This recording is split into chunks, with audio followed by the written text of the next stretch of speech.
toda sua vitalidade, gostando tanto do sabor do seu sangue que acabou drenando totalmente o sangue do seu corpo. Eu li cuidadosamente todas as descrições, procurando por alguma coisa que me parecesse familiar, para não dizer plausível. Parecia que a maioria das histórias de vampiros possuíam lindas mulheres como demônios e crianças como vítimas. Eles pareciam querer criar histórias para explicar os altos índices de mortalidade entre as crianças, e criar para os homens uma boa desculpa para serem infiéis. Muitas das histórias envolviam espíritos desencarnados e avisos sobre enterros impróprios. Nada se parecia muito com o que eu via nos filmes, só alguns poucos, como o hebreu Astrei e o polonês Klier, que ocasionalmente estavam ocupados bebendo sangue. Só 3 links me chamaram a atenção: o romeno Varacolassi, um morto-vivo poderoso, que podia aparecer como um humano lindo, com a pele pálida; o eslovaco Nelapsi, uma criatura tão forte e veloz que pode um vilarejo inteiro em apenas 1 hora depois da meia-noite; e um outro, o Stregoni Benefici. Sobre si havia apenas uma breve frase: Stregoni Benefici, um vampiro italiano, destinado a ser do lado do bem, e inimigo mortal dos vampiros maus. Era um alívio, aquele link, o único mito que aclamava a existência de vampiros do bem. No geral, porém, havia pouco que coincidisse com as histórias de Jacob ou com as minhas próprias observações. Eu fiz um pequeno catálogo na minha mente enquanto eu lia e cuidadosamente comparava cada mito. Velocidade, força, beleza, pele pálida, olhos que mudam de cor. E então o critério de Jacob: bebedores de sangue, inimigos dos lobisomens, peles frias e imortais. Haviam muito poucos mitos que se encaixavam em cada fator. E então, outro problema, que eu lembrei de um pequeno número de filmes que eu havia assistido e que foi trazido à tona pela leitura de hoje: vampiros não devem poder sair de dia, o sol poderia transformá-los em cinzas. Eles dormem em caixões o dia inteiro e só saem à noite. Importunada, eu desliguei o computador no botão principal, sem esperar para que ele desligasse apropriadamente. Apesar da minha irritação, eu estava extremamente envergonhada. Era tudo tão estúpido. Eu estava sentada no meu quarto, pesquisando sobre vampiros. O que é que havia de errado comigo? Eu decidi que grande parte da culpa estava na entrada de Forks, uma península inteira, para falar a verdade. Eu queria sair de casa, mas não havia nenhum lugar que eu quisesse ir que ficasse a menos de 3 dias de viagem de carro. Eu calcei as minhas botas mesmo assim, sem ter certeza de para onde eu iria, e desci as escadas. Eu vesti o meu casaco de chuva sem olhar o clima e saí porta afora. Estava nublado, mas ainda não estava chovendo. Eu ignorei minha caminhonete e comecei a avançar a norte a pé, virando no quintal de Charlie e andando em direção à floresta.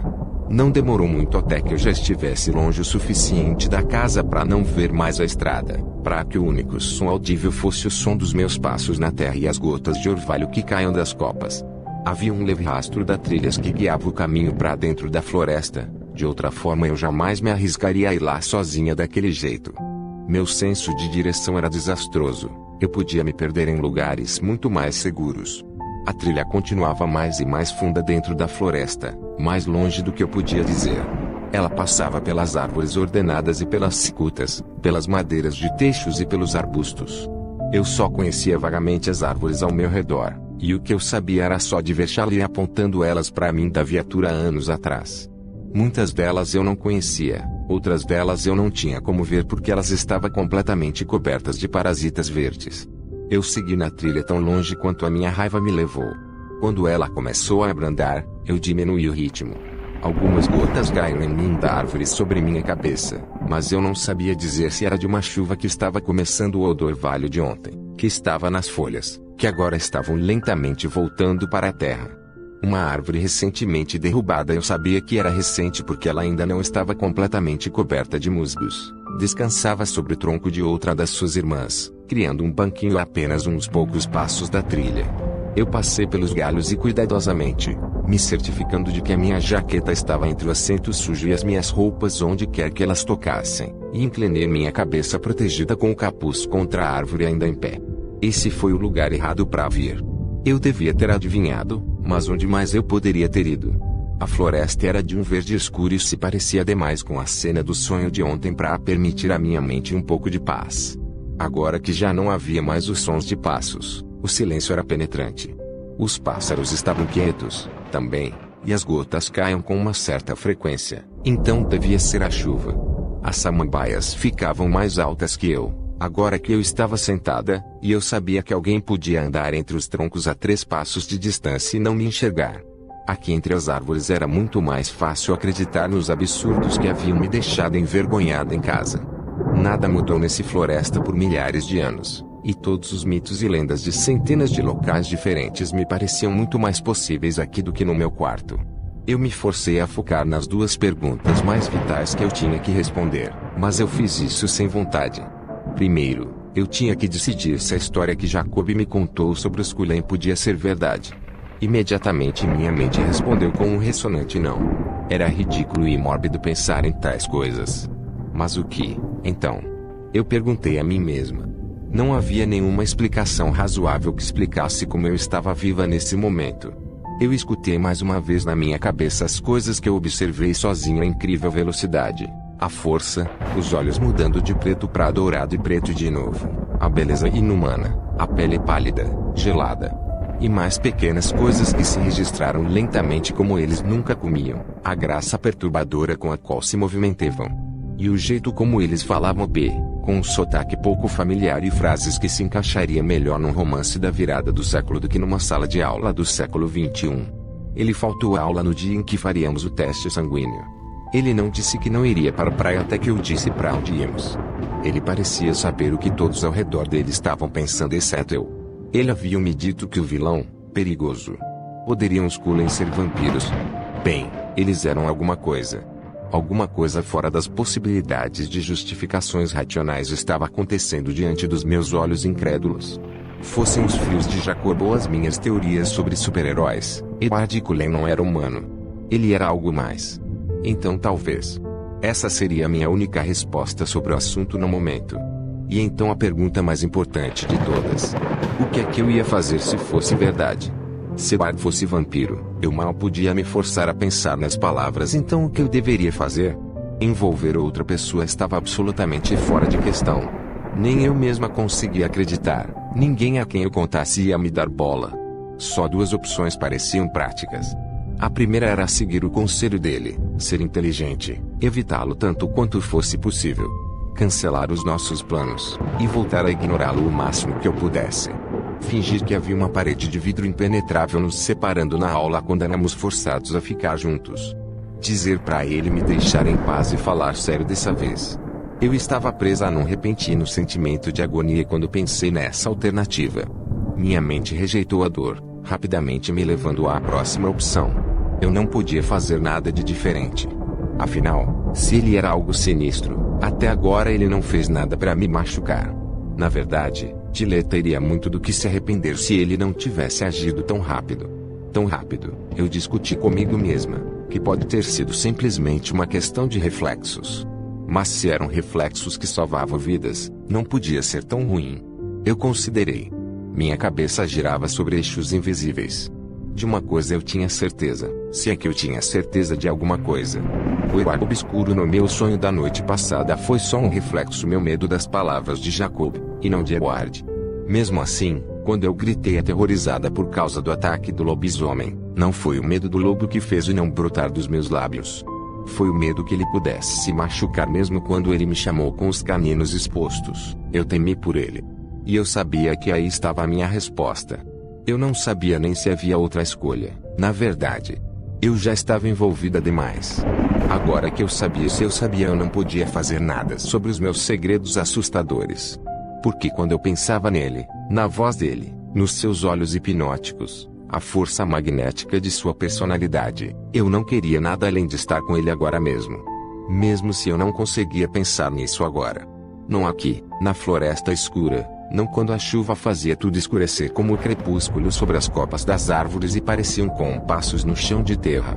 Eu tremi e me levantei rapidamente do meu local de ocultação, preocupada que de alguma forma a trilha tivesse desaparecido com a chuva. Mas estava lá, a salva e clara, seguindo o seu caminho pelo labirinto respingante.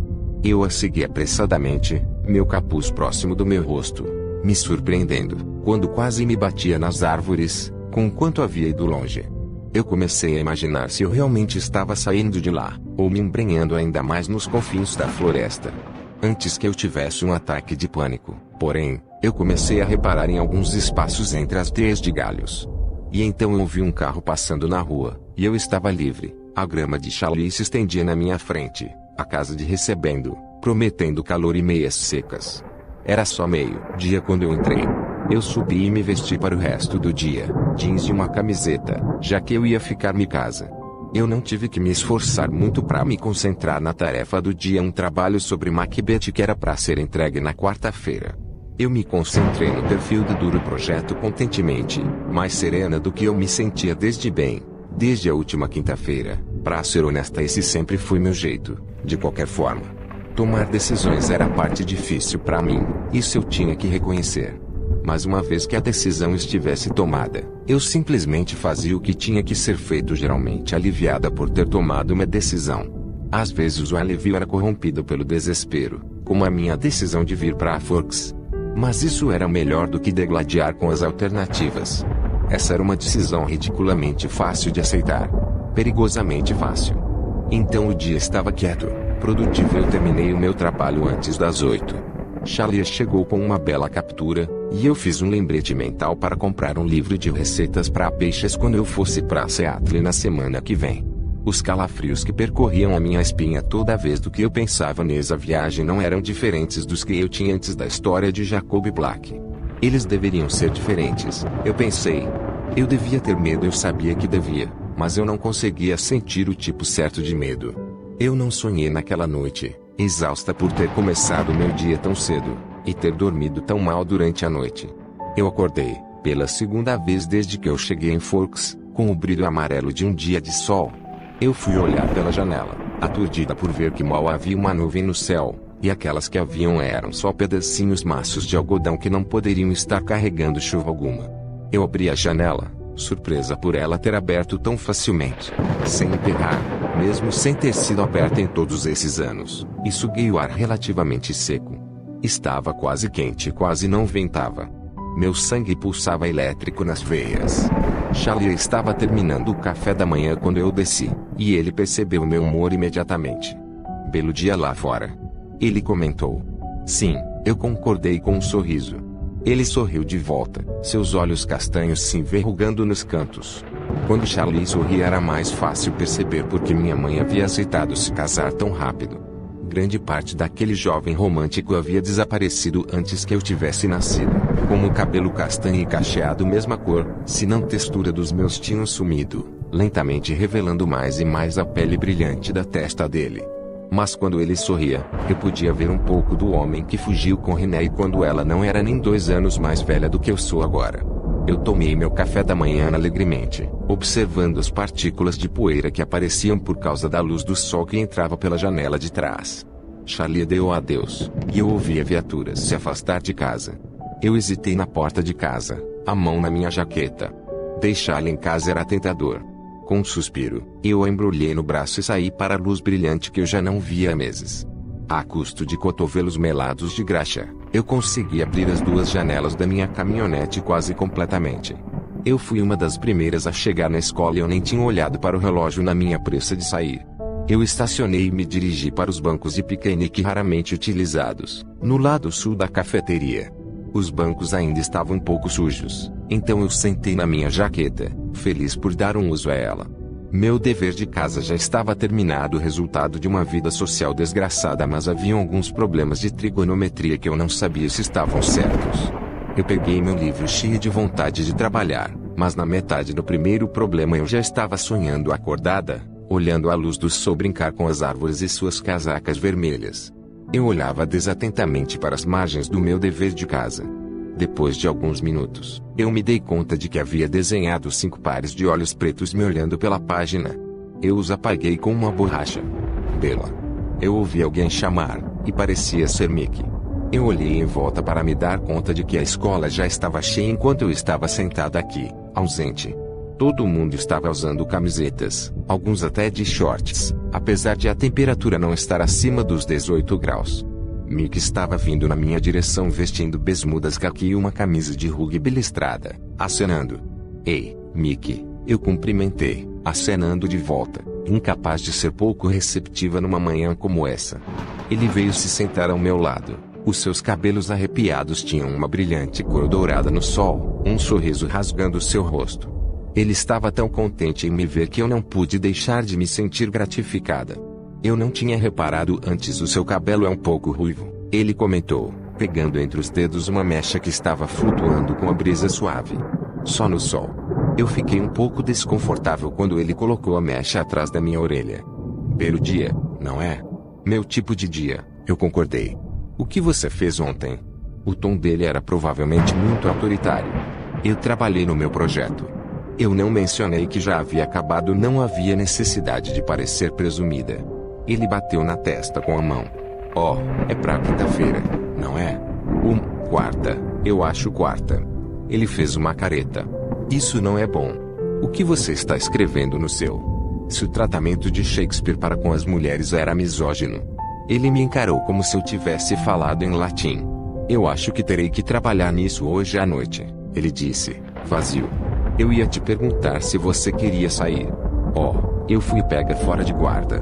Porque eu não podia mais conversar com Mickey sem a situação ficar estranha.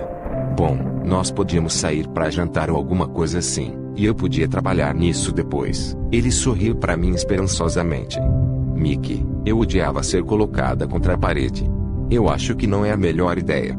O rosto dele desmoronou. Por que não? Ele perguntou, seus olhos cuidadosos. Meus pensamentos foram parar em Ed, imaginando se era nisso que ele estava pensando também. Eu acho, e se você repetir isso em outro lugar eu vou te espancar até a morte, eu ameacei. Mas eu acho que machucaria os sentimentos de Jéssica. Ele estava desnorteado, obviamente ele não havia pensado nisso. Jéssica? Sério, Mickey, você é cego? Oh, ele exalou claramente confuso. Eu me aproveitei disso para fazer a minha fuga. É hora da aula, eu não posso me atrasar de novo. Eu agarrei os meus livros e os enfiei na minha mochila. Nós caminhamos em silêncio até a sala de aula, e a expressão dela estava distraída. Eu esperava que quais fossem esses sentimentos nos quais ele estava inundado, que eles o levassem para a direção correta. Quando eu vi Jéssica em trigonometria, ela estava estourando de entusiasmo. Ela, Angela e Lauren estavam indo a Porte Angeles esta noite para comprar vestidos para o baile, e ela queria que eu fosse também, apesar de eu não precisar de um vestido. Não havia o que decidir. Podia até ser legal sair da cidade com algumas amigas, mas Lauren estaria lá. E quem sabe o que eu poderia estar fazendo nessa noite? Mas definitivamente não irá me envolver nesse tipo de situação. É claro que eu estava feliz com o sol. Mas esse não era o único responsável pelo meu humor eufórico, nem de perto. Então eu dei a ela um talvez, dizendo a ela que eu teria que falar com Charlie antes. Ela não falou de nada além do baile no caminho para a aula de espanhol, continuando depois da aula como se nem tivesse sido interrompida. 5 minutos depois estávamos indo almoçar. Eu estava preocupado demais com os meus próprios pensamentos para pensar no que ela estava dizendo. Eu estava dolorosamente ansiosa para ver não só ele, mas todos os Cullen para compará-los às novas suspeitas que estavam na minha mente. Enquanto eu cruzava a entrada da cafeteria, eu senti o primeiro formigamento de medo descer a minha espinha e se alojar no meu estômago. Será que eles tinham como adivinhar o que eu estava pensando? E então eu tive um outro formigamento. Será que o ar estaria esperando para sentar comigo? Como de costume, eu olhei para a mesa dos Cullen. Um arrepio de pânico fez meu estômago tremer quando eu percebi que ela estava vazia. Com um resto de esperança eu vasculhei o resto da cafeteria, esperando encontrá-lo sozinho, esperando por mim. O lugar estava praticamente lotado. Nós nos atrasamos em espanhol, mas não havia sinal de bairro de ninguém da sua família. A desolação me atingiu com uma força devastadora. Eu cambaleei ao lado de Jéssica, sem me importar mais em fingir que estava prestando atenção. Nós estávamos atrasados o suficiente para encontrar todo mundo na nossa mesa. Eu evitei uma cadeira vazia ao lado de Mickey e preferi me sentar ao lado de Angela. Eu vagamente reparei que Mickey segurou a cadeira educadamente para a Jéssica se sentar, e o rosto dela se iluminou em resposta. Angela perguntou alguma sobre o trabalho sobre Macbeth. Eu respondi tão naturalmente quanto pude enquanto mergulhava em sofrimento. Ela, também, me convidou para sair essa noite com elas, e agora eu concordei, me agarrando em qualquer coisa que me distraísse. Eu me dei conta de que estava agarrando a última ponta de esperança quando entrei na aula de biologia, vi o lugar vazio. e me deixei levar por outra onda de desapontamento. O resto do dia passou devagar, sem graça. Na educação física, nós tivemos uma palestra sobre os princípios do badminton, a próxima tortura a qual eles iam me expor. A melhor parte foi que o treinador não chegou a terminar, então amanhã eu teria outro dia livre. Não importa que depois desse dia eles iam me armar com uma raquete antes de me soltar no resto dos estudantes. Eu estava feliz em deixar a escola, então eu podia fazer beicinho e me lastimar livremente antes de sair com Jéssica e companhia. Mas logo que eu entrei na casa de Charlie, Jéssica ligou para cancelar os nossos planos. Eu tentei parecer feliz por Mickey ter convidado ela para jantar. Eu realmente estava feliz que ele finalmente parecia estar entendendo, mas o meu entusiasmo pareceu falso até para os meus próprios ouvidos. Ela remarcou as compras para amanhã, o que me deixou com poucas escolhas no que se trata de distrações. Eu tinha peixe marinando para o jantar, com salada e pão que sobrou da noite passada, então não havia nada para fazer nesse aspecto. Eu passei meia hora concentrada no dever de casa, mas depois eu já estava de saco cheio disso também. Eu chequei meu e-mail, lendo milhares de cartas antigas da minha mãe, ficando mais animada enquanto elas progrediam para o presente. Eu suspirei e digitei uma resposta rápida. Mãe, desculpe. Eu estive fora. Eu fui à praia com alguns amigos. E tive que fazer um trabalho. Minhas desculpas eram honestamente patéticas, então eu desisti. Hoje está fazendo sol lá fora. Eu sei, eu também estou chocada. Então eu vou lá fora para sugar toda a vitamina D que eu puder. Eu amo você, Bella. Eu decidi matar uma hora com leitura não relacionada com a escola. Eu tinha uma pequena coleção de livros que eu trouxe comigo para Forks. O maior volume se tratava de um apanhado das obras de Jane Austen. Eu selecionei um e me dirigi para o quintal, levando uma colcha antiga que havia no armário. No quintal pequeno, quadrado de Charlie, eu dobrei a colcha no meio e deitei na sombra das árvores na grama parada que sempre seria um pouco úmida, não importava quanto o sol brilhasse. Eu deitei sobre o estômago, cruzando os tornozelos no ar, passando os livros tentando decidir qual deles eu escolheria. Os meus favoritos eram Orgulho e Preconceito e Razão e Sensibilidade. Eu tinha lido o primeiro mais recentemente, então eu comecei com Razão e Sensibilidade, só para me lembrar que o herói da história se chamava Edward. Com raiva, eu abri Mansfield Park, mas o herói desse livro se chamava Edmund, que era perto o suficiente. Não havia outros nomes disponíveis no século XVIII. Eu fechei o livro, aborrecida, e me virei de costas. Eu não pensaria em mais nada além do calor na minha pele, eu disse a mim mesma severamente. A brisa ainda estava leve, mas fez as mechas do meu cabelo soprarem no meu rosto, e isso fez um pouco de cócegas. Eu joguei o meu cabelo para cima da minha cabeça, deixando ele descansar na colcha embaixo de mim, e me concentrei de novo no calor que tocava os meus cílios, as maçãs do meu rosto, meu nariz, meus lábios, meus braços, meu pescoço, que passava pelo pano da minha camiseta leve.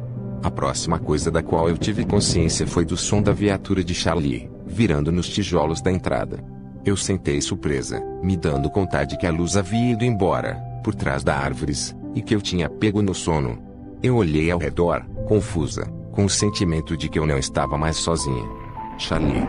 Eu perguntei, mas eu podia ouvir a porta da frente batendo.